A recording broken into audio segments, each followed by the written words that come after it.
Ayan, eto muli si Inday Duday. Ayan po, natanggap na po namin. Ito yung sa akin, sahod ko ngayong buwan ng si September. Masyado nang late. Halos 10 days na. 10 days, 10 na ngayon. Ngayon pa lang binigay na October. So, isasend ko po to sa, doon sa family ko. Yan. Lahat ito papadala ko. Kasama ng fee. Dito sa 150. Wala akong matitira kahit isang barya sa akin. Papadala ko po ito at ito ay may paglalaanan na bayarin ng aking anak. Yan po mga kabayan. Samahan nyo ako sa aking pagpunta doon ngayon. Pupunta ako doon sa mall para magpadala. Samahan nyo po ako ha.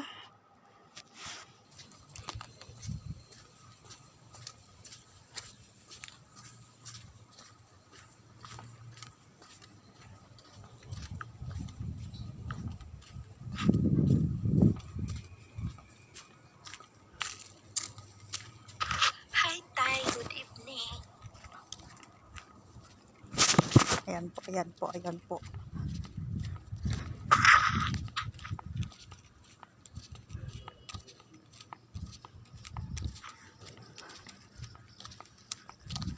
Ayan po ay, dito na ako.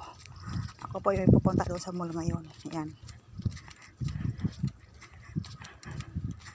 Lalakad lang ako. Malapit lang naman, mga ano lang po dito, mga 5 minutes lang. Pag dire-diretso ka maglalakad, 5 minutes dito po sa, ito po yung shortcut eh.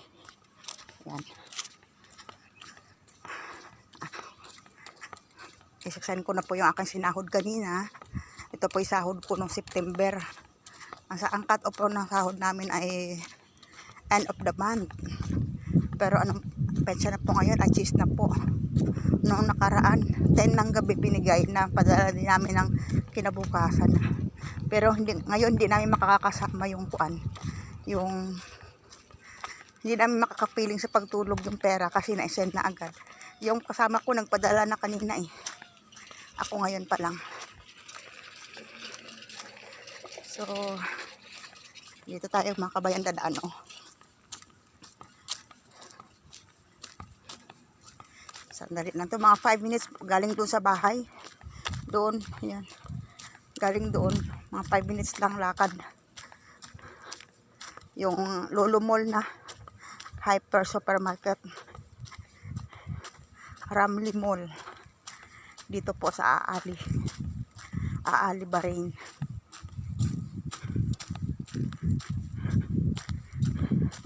Pagkatapos po nito, lahat po ito, 150 po ang sahod ko. 150 Bahrain dinar. So, lahat po ito isasend ko. Kasama na yung fee. Wala kasi ako extra talagang pera ngayon. Kahit barya, wala. 75 pills meron dito. Yung wala pang 1 dinar. Hindi pa umabot ng kuan.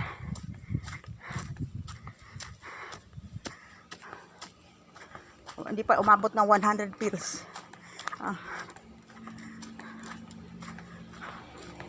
Kumbaga, hindi pa umabot ng 10 piso. Ano lang, 75 centavos kumbaga sa atin. Yan po. Ayan. Dito, silaw. Hapon na. Yan. Mabuti nga ngayon, hindi na ganun kainit ang panahon kasi nagpapalit na siya. Papunta na po sa winter. Yan po mga kabayan. Papunta na sa winter.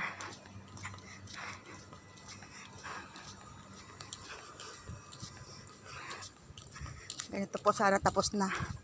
Salamat sa Diyos kahit paano matulungan ko yung anak ko sa mga problema nila. Sana makapagsimula panibagong buhay. Huwag na sana nilang ulitin mangutang na wala namang kakayanan at nakakahiya sa mga tao.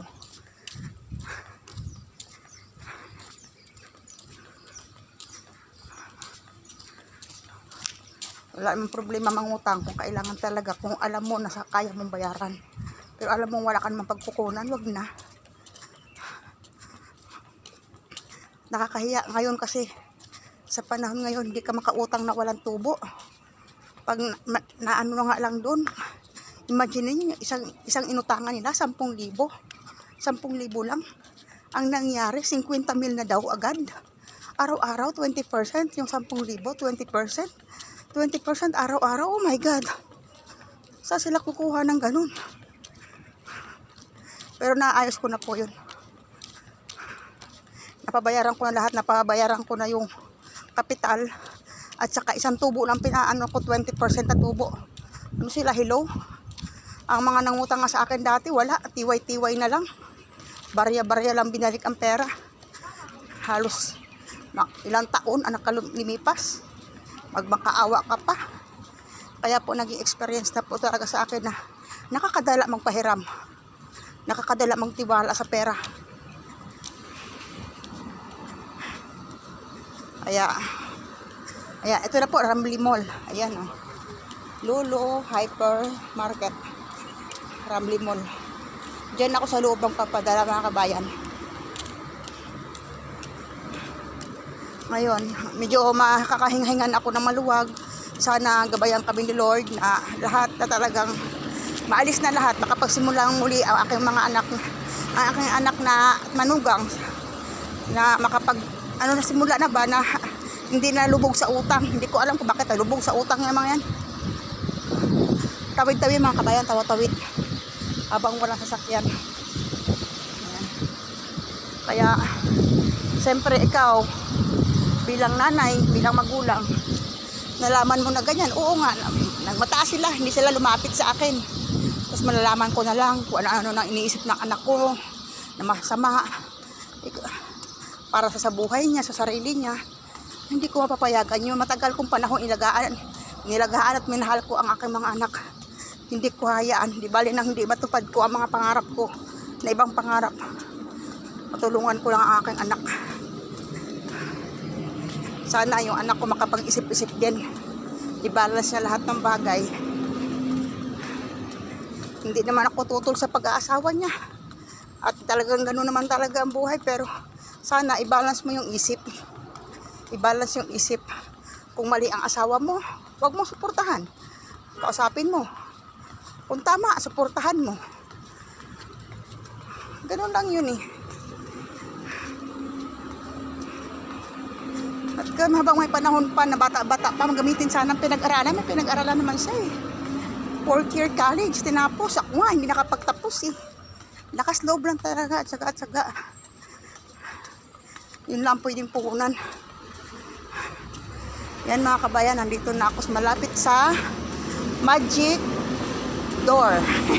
Magic Door ang tawag ko dito kasi bumubukas ng kusa at sumasara ng kusa. Ito po. Bubukas siya pag ayan.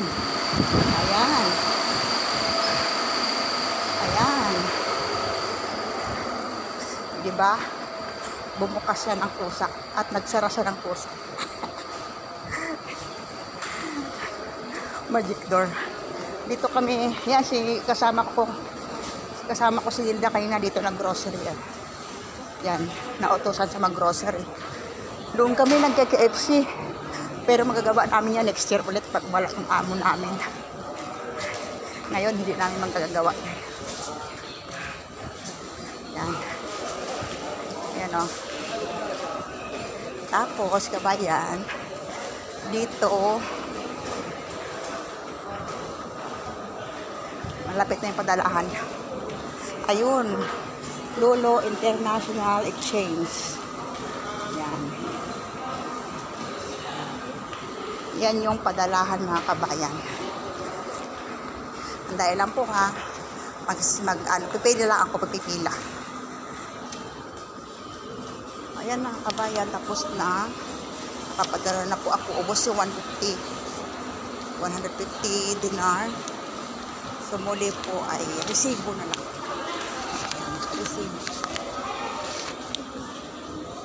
Resibo na lang ang hawak ko. Zero, naiwan ko talaga, zero. Ayan po, muli tayong lalabas dito sa Magic Door. Dito, Magic Door. Yan, bumubukas yan kahit walang gwardiya. At saka ito, yan. O, diba? Ang taray. Ito po, andito na, pauwi na po sa bahay mga kabayan. Saglit lang. Saglit lang po. Yan po, babay po muna. Salamat sa Diyos. Iraos na. Tatawagan ko po muna ang aking pamilya. Yun po ay wala naman sila maanuhan ngayon doon. Yun po ay pambabayad lang po doon sa upa ng pwesto at saka doon sa pwesto ng tindahan namin. Ako po ang nag-provide ng pagbayad doon kasi ang asawa ko ay siya gumagastos ng lahat ng pangailangan sa bahay. Tapos yun, yung 18,000 doon ay pambayad doon sa utang ng aking anak sa ibang tao. So tinulungan ko lang po ang aking anak para maiwas sa kahihiyan. Yan lang po. Salamat sa Diyos. Last na po yung utang nila. Bayad na rin. Salamat. Maraming salamat sa Panginoon. Yan po mga kabayan. Salamat po sa inyo. Sana po kahit sa ganitong ganitong kunting-kunting vlog na to, kahit walang kaalatoy-latoy, please subscribe naman po. Inday Duday TV po ang inyong lingkod mga kabayan. Subscribe naman po. Thank you po mga kabayan. Bye bye po muna.